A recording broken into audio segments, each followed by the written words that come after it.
bipolar en la salida, pero es más fácil de controlar. Son muy utilizados porque después se pueden lograr, digamos, buenos compromisos entre tensión y corriente, es decir, buena tensión de bloqueo con buena corriente de conducción. Y la sección, digamos, la pastilla necesaria para lograrlo es más chica que en un MOSFET. Hay algunas gráficas que son muy ilustrativas para MOSFET típicos, para una misma tensión de bloqueo y una misma corriente de conducción. La pastilla de silicio, digamos, el área de silicio para un IGBT es la cuarta parte aproximadamente del área de silicio necesaria para un MOSFET. Y eso significa otro precio también.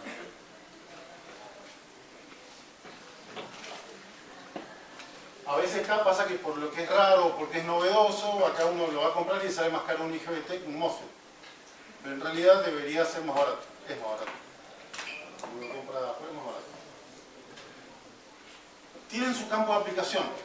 Los IGBT se utilizan en frecuencias de hasta 50 kHz, 80 kHz. Va mejorando, eso también uno larga un dato y eso va cambiando, no digo día a día, pero año a año sí.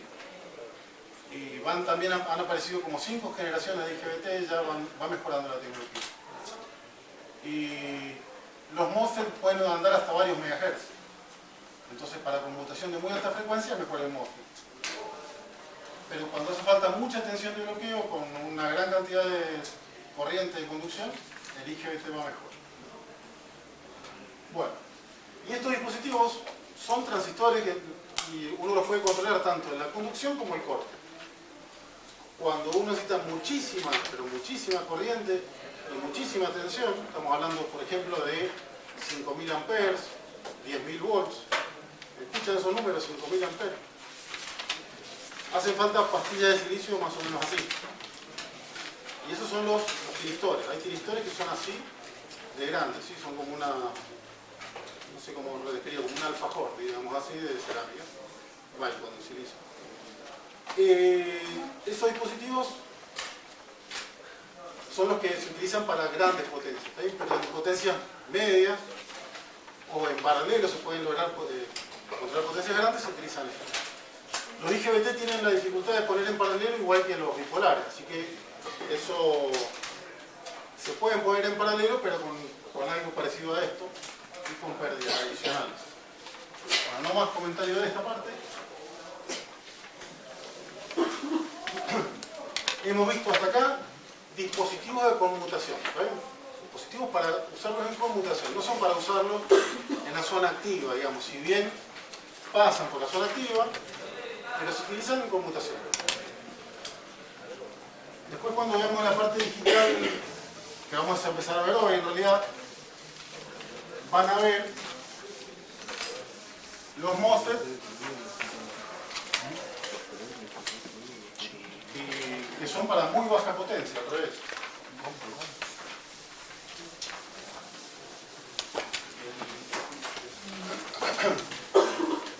Yo les adelanté la clase pasada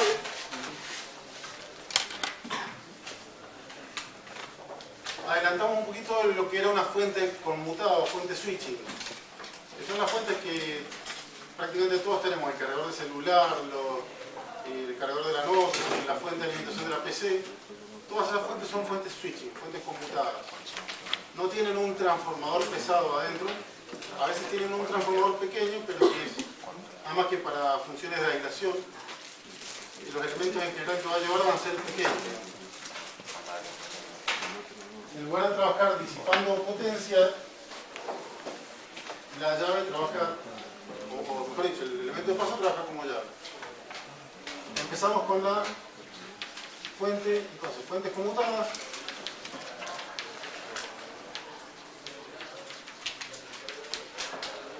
Trabajan con el principio que se denomina modulación de ancho de pulso. Modulación de ancho de pulso.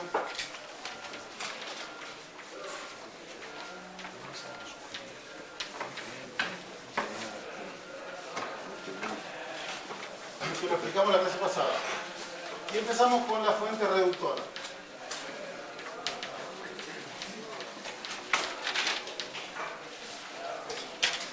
La fuente reductora va a ser el elemento de regulación que vamos a intercalar nosotros entre la fuente de energía, que va a ser de continua, a la carga.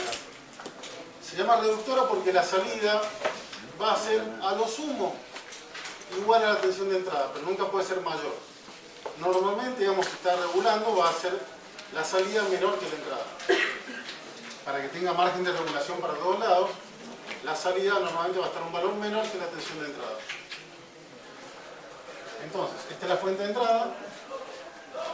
Acá va a ir el elemento de paso que va a ser serie, pero que no va a trabajar como resistencia, sino como llave. Un transistor. Podríamos dibujar ahí un transistor y dibujar la base y la patita de control. Pero es una llave. O sea, a los fines, digamos, de simplificar, es como una llave. Un diodo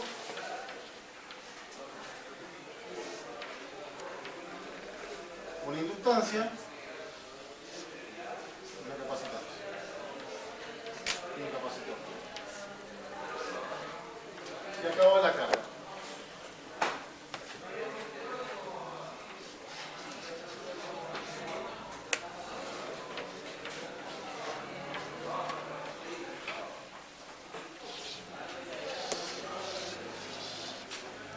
Vamos a demostrar que, o vamos a tratar de demostrar que manejando la modulación, modulando el ancho de pulso, lo que sería el tiempo de encendido con respecto al tiempo apagado, que denominábamos como, ¿cómo se llama el tiempo de encendido respecto al tiempo, al periodo? El T-on dividido el periodo, ¿no es cierto? Era esto. Este es el periodo y esto era el tiempo de encendido. A eso lo denominamos ciclo de trabajo. Dijeron, ¿sí? Duty cycle. T-on dividido periodo. Modulando eso del 0 al 100%, vamos a lograr que la tensión de salida vaya desde 0 hasta el valor de la tensión de entrada. Vamos a los extremos para simplificar el análisis. La llave siempre abierta, el capacitor ese se descarga. Ahora este lado no puede porque este diodo está al inverso, así que no pasa nada. Se descarga a través de la resistencia y se va a tener que descargar. Y la tensión, en definitiva, en régimen permanente va a ser 0, con la llave siempre abierta. Si la llave estuviera siempre cerrada en estado permanente, la tensión quedaría aplicada directamente en la resistencia. La inductancia en régimen permanente no presenta oposición. Entonces se va a establecer una cierta corriente que alimenta la carga y la tensión de salida va a ser igual a la tensión de entrada. La caída en la inductancia se puede despreciar. Sería la resistencia óhmica que tenga la inductancia, pero se puede despreciar. Es decir, que en esos dos extremos, con un duty cycle del 0% y con un duty cycle del 100% tenemos las dos puntas. Si yo lo tengo mitad del tiempo abierto y mitad del tiempo cerrado, lo que ocurre es que cuando está cerrado, el capacitor tiende a cargarse a través de la inductancia. El diodo este no molesta porque está en oposición. Entonces, cuando la llave está cerrada, el capacitor se carga a través de la inductancia. Si quieren podemos dibujar. Sería cuando la llave está cerrada, tenemos esta situación. El diodo es como si no estuviera, la llave cerrada, y entonces la fuente carga a través de la inductancia al capacitor y a la resistencia. La inductancia impide que la corriente inicial sea crezca, digamos, bruscamente. Se opone a los cambios de corriente de la inductancia, entonces se suaviza la forma de la corriente y la carga del capacitor es lenta, digamos así. Cuando la llave se abre, esta fuente queda aislada del circuito y nos queda nada más que el diodo, que funcionaría aquí,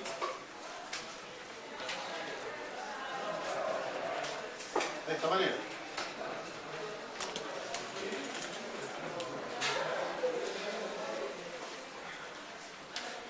Con la llave abierta, dijimos que estaba acá. Esto queda desconectado y nos queda directamente la corriente que se había establecido en la inductancia, sigue circulando y el circuito se cierra por el diodo. Bien, ahora el diodo permite que la corriente que se había establecido en esta espira, digamos, siga circulando, pero ahora por ese circuito. Porque la llave no permite que circule más por acá.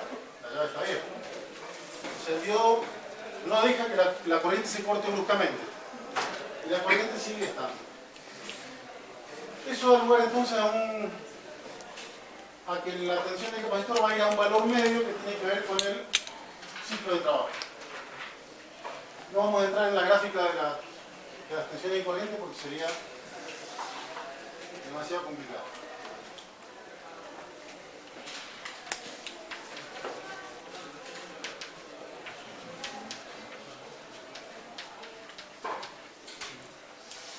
Lo único que vamos a decir de esto es que si el ciclo de trabajo va del 0% al 100%, la tensión de salida va a ir desde 0 hasta el valor de la tensión de entrada. ¿Sí? La tensión, que sea 0, 100%, la tensión de salida va a ir subiendo hasta llegar al valor de tensión de entrada. Al 50% tendríamos la tensión de salida aproximadamente 50% de la entrada. Como habíamos dicho también la clase pasada, a esto le falta la regulación. Habíamos dicho que si la tensión de salida aumenta por encima de lo deseado, bueno, habrá que tomar acá una muestra, comparar con una referencia y de la comparación actuar sobre la llave y manejar el duty cycle para que se acomode la tensión. ¿Está bien? Si la tensión sube, hay que disminuir este valor. Vamos a la fuente elevadora. Siempre juegan los mismos elementos. La llave, el diodo, el capacitor y la inductancia. La fuente y la resistencia. Pero en este caso, van puestas de otra manera. El transistor va conectado desde este punto de la inductancia masa. El diodo va conectado en oposición a la fuente de esta manera. Acá va el capacitor. Perdón, miento, acá no. Acá va así.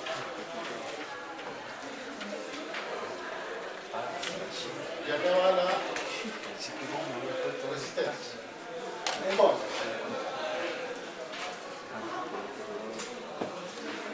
con la llave vamos a poner dos posiciones. La llave cerrada, posición 1, la llave abierta, posición 2. En la posición 1, o sea, con la llave cerrada, lo que vamos a tener es la inductancia conectada directamente a la fuente. El diodo este lado va a estar a masa, y este lado, si el capacitor tiene una cierta carga, va a tener más potencial, este diodo va a ser como un circuito abierto. Así que el diodo que está allí es como si no existiera, me bloquea, digamos, la conducción de corriente y vamos a tener el circuito de salida. Es decir, que con la llave en la posición 1 tenemos un circuito de entrada y un circuito de salida. En el circuito de entrada tenemos una fuente aplicada a la inductancia. ¿Qué pasa con la corriente en la inductancia? La corriente en la inductancia sigue la forma de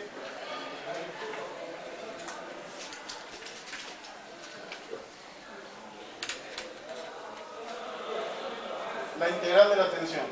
Y eso, si la tensión es constante, se puede sacar afuera de la ecuación. O sea, nos queda B sobre L por T directamente. Es decir, la corriente va creciendo linealmente con el tiempo. Si la inductancia es ideal, es esa ecuación, ¿sabes? Una R infinita sería. Perdón, una R cero, con una resistencia cero. Si la resistencia es distinta de cero, en realidad la corriente va a crecer hasta llegar al valor B sobre R. O sea, si acá hubiera una resistencia, en la inductancia real hay una resistencia, en realidad la corriente no llega no crece indefinidamente, sino que va a tender a un valor B sobre E. Pero en el primer momento se puede despreciar la resistencia, entonces la corriente se dice que crece linealmente con la tensión. Lo que estamos diciendo entonces es que la corriente acumulada en la inductancia es proporcional al tiempo transcurrido en la posición 1. Mientras más tiempo mantenga yo en esta posición, más corriente se acumula en la inductancia. Mientras tanto, si este capacitor tenía carga, ya vamos a ver si la va a tener después, esa carga la va a suministrar a la resistencia. Y es que va, digamos, a sostener de alguna manera el voltaje de salida mientras almacenemos energía en la inductancia. Como todavía no hemos visto que este capacitor en algún momento tome carga, no nos creemos esta parte, pero ahora que vamos a la posición 2 lo vamos a entender. Profe, Sí. pero ahí el problema no tendría que estar pasando por ahí. Este punto está más. Si este punto está positivo, ¿está bien? El diodo acá estaría en inverso, entonces este potencial es mayor que el de este lado. Porque ese punto está a masa porque la llave lo puso más, ¿está bien? Ahora, cuando la llave la abramos, va a ocurrir lo siguiente. Nos va a quedar la inductancia, el diodo, el capacitor y la resistencia. Y ahora sí, en la inductancia se genera una tensión que es igual a L por la derivada de I respecto de T. Es decir, en la inductancia que recién estaba sometida a un voltaje igual a la B, antes teníamos una B, ahora se va a producir en la inductancia un voltaje de signo contrario, que se opone al decrecimiento de la corriente de esa manera, ¿sí?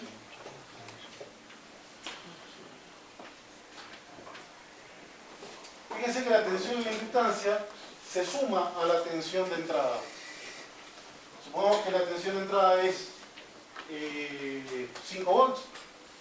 La de la inductancia puede ser 4, puede ser 5, puede ser 10, puede ser 20, 30. ¿Por qué puede ser más grande que la tensión de entrada? Porque la tensión acá, la tensión que se induce, depende de la variación de corriente y del valor de la inductancia. Si yo acumulé mucha corriente, la derivada va a ser más grande y entonces la tensión que se induce va a ser mayor. Es el principio de las bobinas de los autos, ¿sí? Para generar la chispa. O los electrificadores. Profe, ¿me puede repetir la Sí, que la tensión que se genera en la inductancia es proporcional a la derivada de la corriente. Si la corriente que se almacenó es grande, en el momento en que se abre la llave, la corriente baja, digamos, con una cierta velocidad y esa derivada de corriente respecto al tiempo me da lugar a una tensión grande. Estoy diciendo esto. Hemos acumulado un cierto valor de corriente. Si la corriente acumulada es grande, la derivada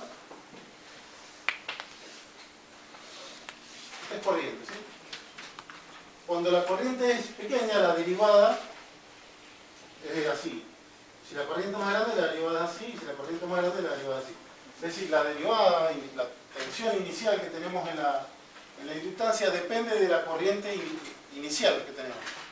Mientras más corriente hayamos acumulado, más tensión vamos a inducir en la inductancia. Y esa tensión se suma a la tensión de entrada. ¿Están en serie estas dos cuentas? O sea, podríamos reemplazar en este momento esta inductancia por una fuente equivalente de tensión en serie con la fuente de entrada. El capacitor se va a cargar, entonces, asintóticamente, digamos, su carga iría hacia la suma de estas dos tensiones. Si esto vale 5, esto vale 20, iría cargándose hacia 25. Por supuesto que la derivada de la tensión va bajando, de la corriente, quiero decir, va bajando y la tensión de inductancia tiende a bajar. Pero va a converger a un punto que va a ser más alto que la tensión de entrada. Y puede ser bastante más alto que la tensión de entrada. Quiere decir entonces que el capacitor se va a cargar ese valor.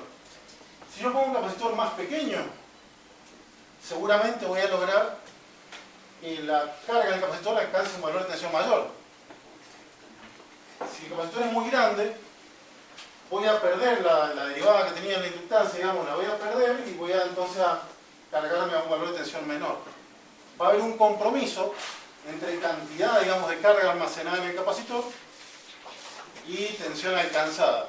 O sea, poniendo un capacitor más chiquito voy a lograr más tensiones, pero menos capacidad de carga. Poniendo un capacitor más grande voy a tener más capacidad de carga y menos tensión. Y eso tiene que ver con que la energía más o menos se mantiene. Es decir, yo voy a lograr en la salida más tensión que en la entrada a costa de menos corriente, obviamente. Si yo tengo un capacitor más pequeño, para que esto no me descargue totalmente, digamos, no me puede demandar mucha corriente. Entonces tiene que ser una resistencia grande, una carga pequeña. Es decir que se puede lograr más tensiones con menor corriente. Pero bueno, la idea entonces es que en el ciclo, durante el tiempo 2, la corriente carga el capacitor y alimenta la carga, y durante la llave de la posición 1 se recupera la energía en la inductancia y el capacitor sostiene la tensión en la resistencia más o menos. Esto va a tener obviamente un ripple, ¿sí? Es decir, se carga, se descarga, se carga, se descarga, pero el valor medio que se alcanza va a depender del ciclo de trabajo también. Mientras más tiempo tenga yo la llave cerrada, más alto va a ser el valor de tensión media que voy a lograr, por supuesto que a costa de menos capacidad de corriente. Si yo tengo la llave permanentemente abierta, si la llave está siempre abierta, sería como un T-on igual a 0. Simplemente la carga del capacitor va a ser igual a la de la fuente, a la tensión de fuente. Es decir, la tensión que vamos a lograr del capacitor va a ser igual a la tensión de entrada. En ese caso entonces sería el duty cycle igual a 0. La fuente de tensión de salida entonces, la tensión de salida va a ser igual a la tensión de entrada cuando el duty cycle es igual a 0. Y de ahí para arriba. Y la curva esta va a tener que ver con la capacitancia. Para capacitancias más pequeñas voy a poder tener tensiones más grandes. Para capacitancias más grandes, tensiones menores. Pero, ya saben, por ejemplo, si yo entro, supongamos una eficiencia del 100%, que no es el caso, son del 90%, pongámoslo, pero del 100%. Si yo en la entrada tengo 5 volts, 1 ampere, ¿sí? 5 volts, 1 ampere, en la salida, por ejemplo, si tengo 20 volts, tendría un cuarto de ampere, 4 veces más tensión y una capacidad de corriente 4 veces más chica. Esa sería más o menos la idea. En realidad, ya digo, entre el 70 y el 90%, o el 80 y el 90%, así que es menor todavía. Esa es la idea. ¿Se entiende entonces más o menos cómo es? A eso también se le podría incorporar la muestra, la referencia y actuar sobre la llave para mantener la tensión en un valor deseado.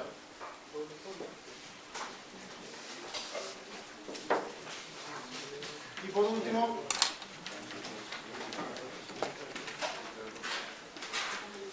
la inversora.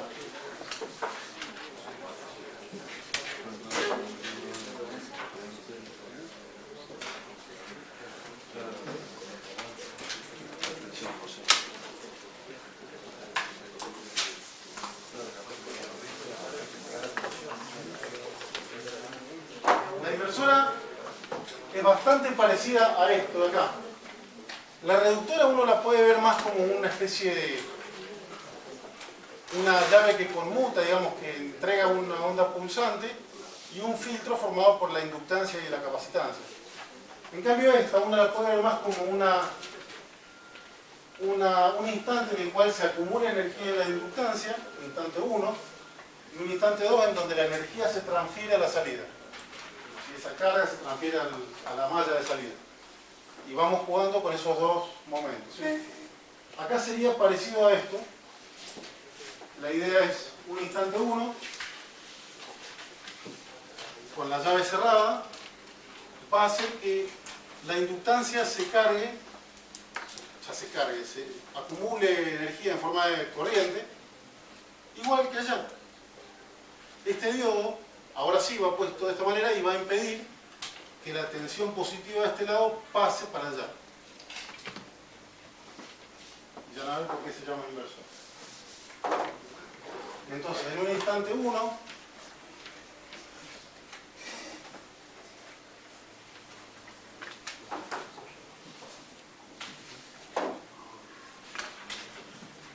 tenemos que la fuente carga de inductancia, la llave está cerrada, el diodo estaría impidiendo que la tensión vaya a la salida.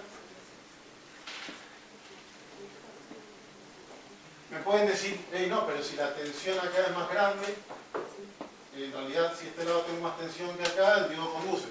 Pero ya van a ver qué pasa con la tensión en el capacitor. Por ahora,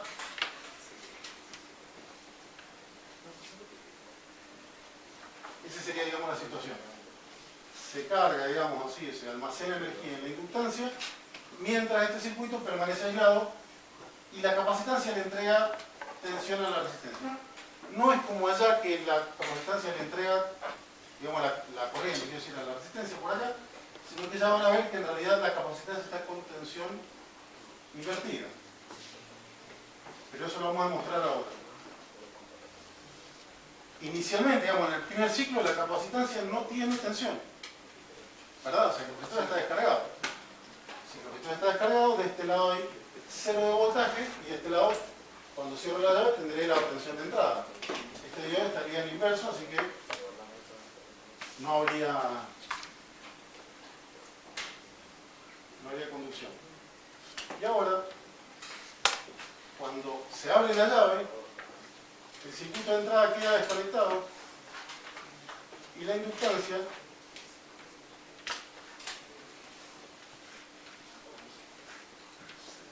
¿cómo fue el sentido de la corriente almacenada en la inductancia? Así, ¿ven? Esa corriente que se almacenó en la inductancia iba de arriba para abajo. Cuando se abre la llave, esa corriente trata de seguir circulando. Hay como una especie de inercia, por decir así, la corriente no desaparece instantáneamente en la inductancia, tiende a permanecer. Esa corriente va a cargar la capacitancia de abajo para arriba, es decir, la carga positiva va a estar de este lado.